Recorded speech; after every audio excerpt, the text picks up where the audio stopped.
अस्सलाम वालेकुम नाज़रीन, आप देख रहे हैं इकबाल न्यूज़ और मैं हूं आपकी मेज़बान। ताज़ा तरीन ख़बर ख़जाना डिवीज़न से हुकूमत ने पेट्रोलियम मसनूआत की नई कीमतों का ऐलान कर दिया है जो अगले 15 दिन के लिए नाफिज रहेंगी।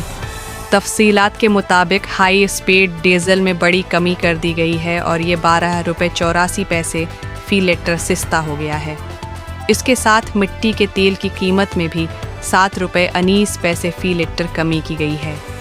दूसरी जानिब अवाम को पेट्रोल की कीमत में कमी की उम्मीद थी, लेकिन हुकूमत ने मौजूदा कीमत बरकरार रखने का फ़ैसला किया है।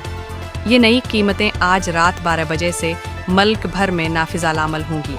मज़ीद तफसीलात और मुकम्मल सरकारी नोटिफिकेशन के लिए आप हमारे फेसबुक पेज पर मौजूद लिंक से मालूमात हासिल कर सकते हैं। मैं थी आपके साथ सना इजाज़। देखते रहिए इकबाल न्यूज़, सच सबके सामने।